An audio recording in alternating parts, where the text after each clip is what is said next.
Hello everyone and welcome back to DMG. I like old cameras, and I especially like when they're in really great condition. And I've got one of those today. Something I haven't really looked at a lot on this channel, that's old video cameras. And I know that sounds ironic because you're staring down the barrel of one right now, but I haven't actually covered old video cameras on this channel. So this is going to be a fun new foray. This is a brand new, never used, evidently new in the box, Hitachi VK-C25A. And this is a camera with a very interesting backstory. This is essentially a webcam. It was designed for video conferencing in the mid-90s. So Hitachi was a solid, 25 years ahead of their time. Evidently, they sold a good number of these, but they never, video conferencing was not a huge thing back then. So these didn't see super widespread sales. But now we're gonna look at one today. So in the box, starts with your instruction manual. We'll take a look at that. Awesome. You've got a nice looking warranty card on really high quality cardstock.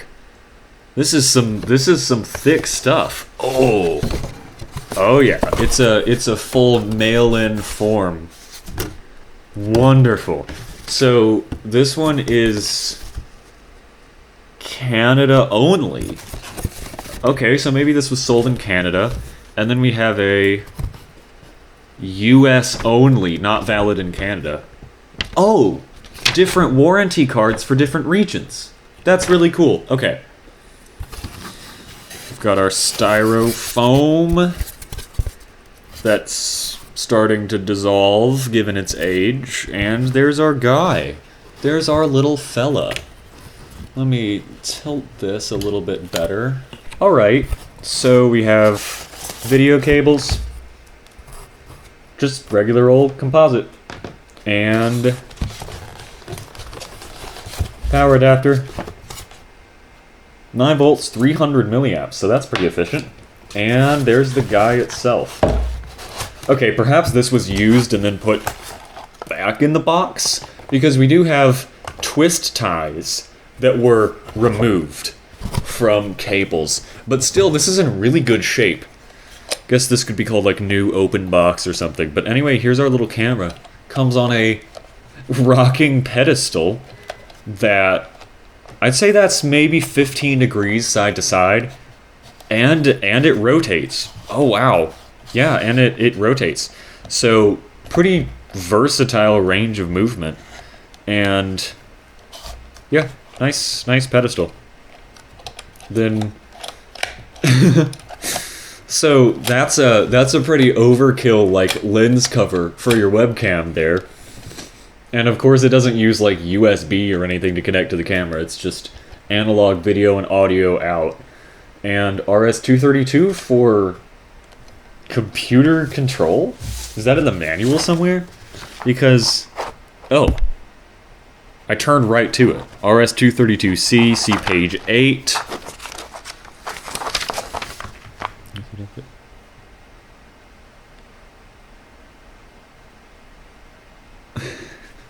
Okay, so nowhere on page 8 does it mention RS-232 again.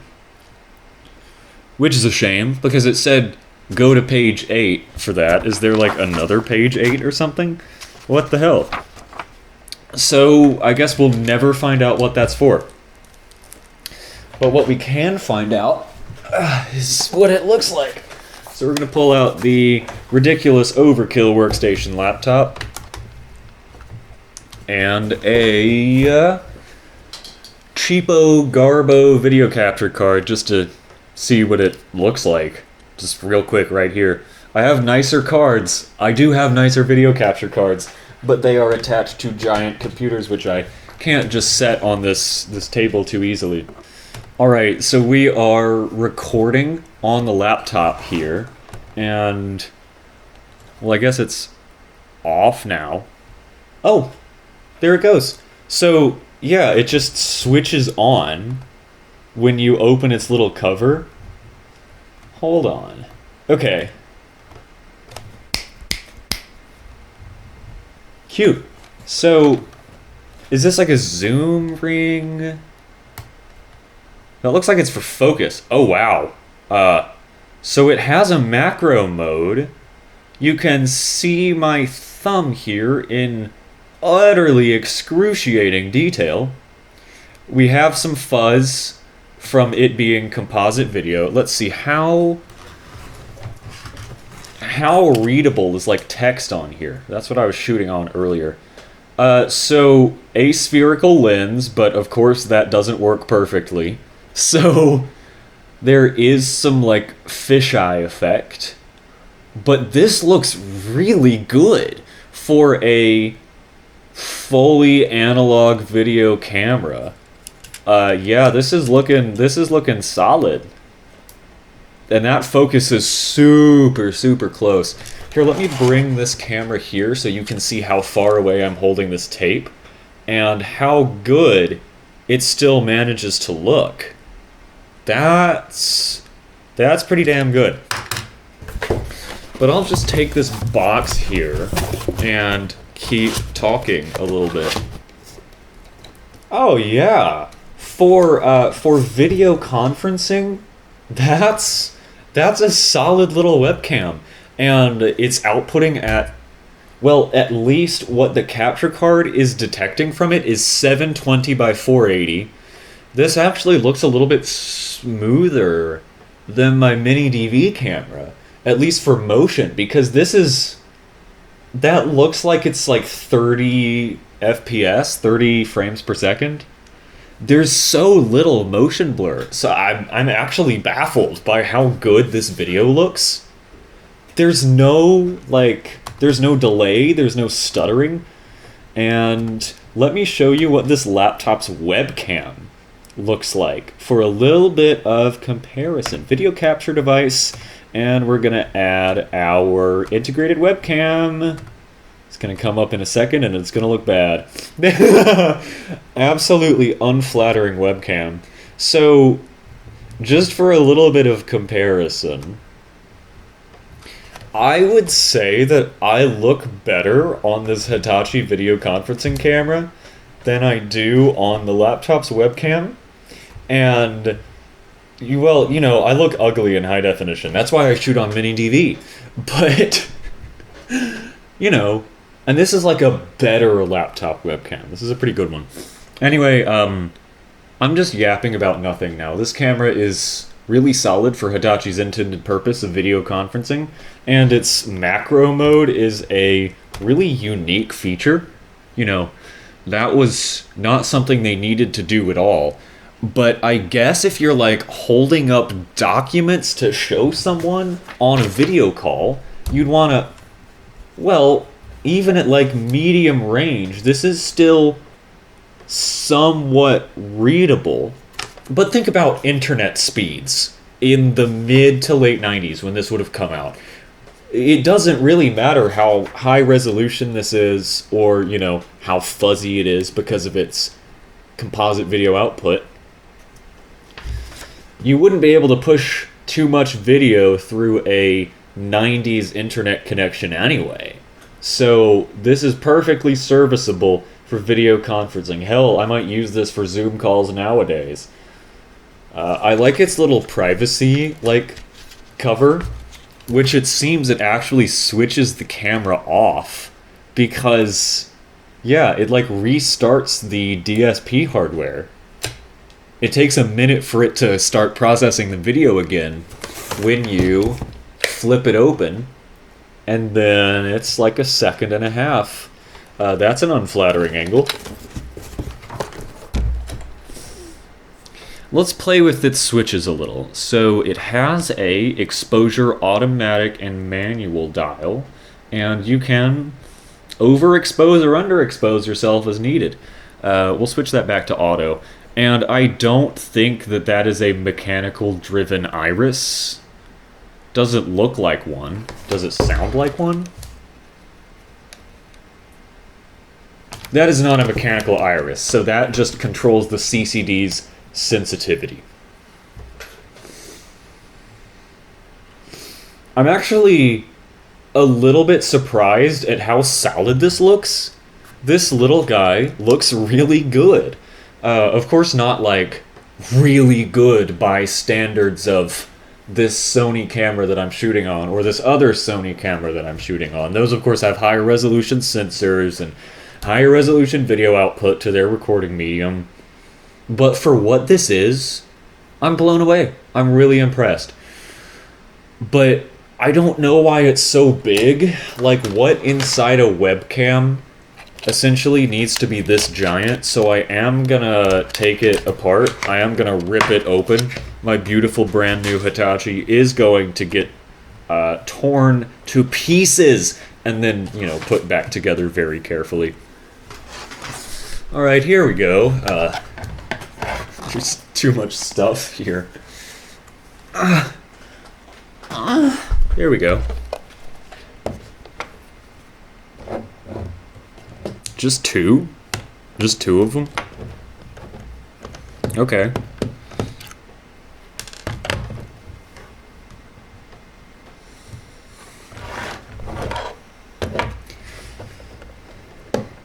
Praying that this goes better than my previous camera teardown. Yeah, there's another under here. I need a coin. I need money.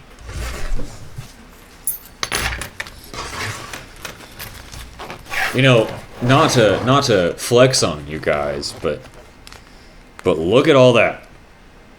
Look at all that. This is what success looks like, okay? This is what being an alpha is like. I listened to every money-making success podcast, and look where it's gotten me. Oh. No, I thought that was a screw hole. That's not. But it looks like you can mount it to a tripod if you don't like this awesome rotating, panning, tilting base. So that's a nice extra feature. This might come off, actually. Yep, that's it.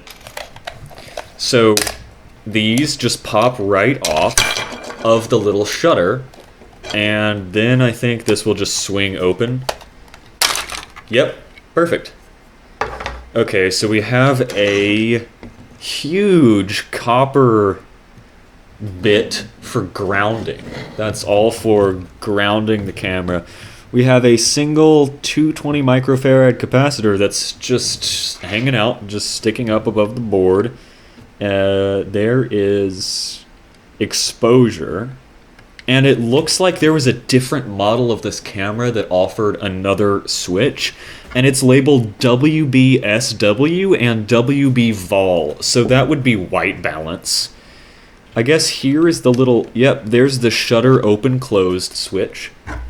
So, right, so these little pins on these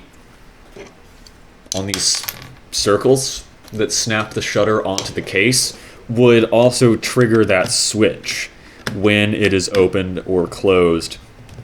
Well, let's look under this board. There's a whole lot in here.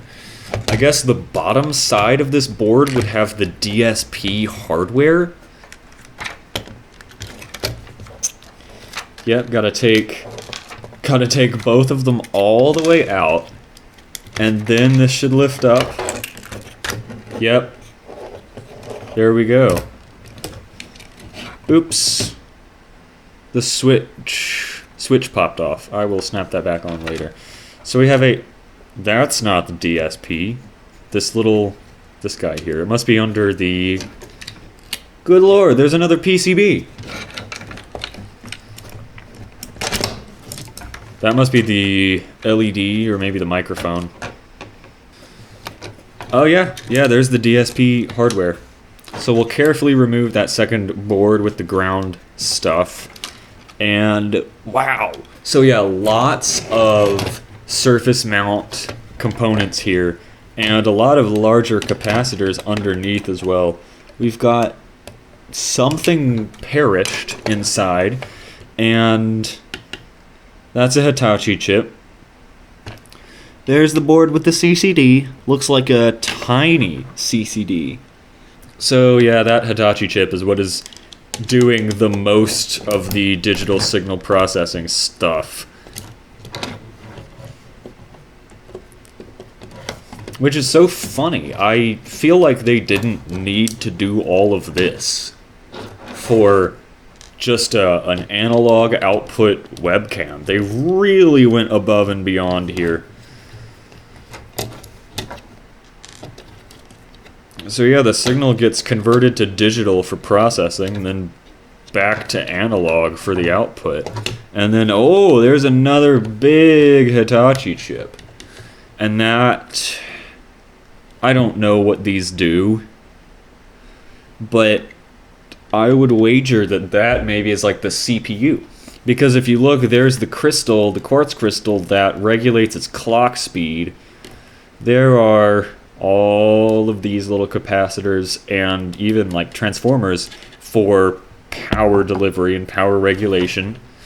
So yeah, there's some overkill hardware in here, and I love that. I love overbuilt things, and the Japanese tend to be great at overbuilding things. But we're gonna put this all back together because I do actually want to use this camera. Yep, perfect. Awesome.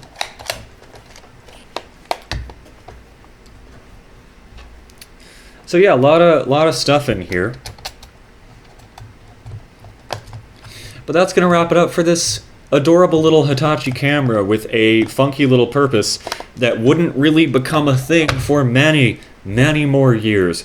So I hope you enjoyed this video. I hope you found it informative or entertaining, or at the very least worth your time. And if you did, do consider subscribing. But thank you everyone so much for watching. Appreciate it. And I hope you all have a wonderful day. I have some other old camera related content on my channel. I do a lot of old technology stuff, so if you're interested, go check that out. But yeah, that's gonna wrap it up for this one. Thank you everyone again so much for watching, and I hope to see you again.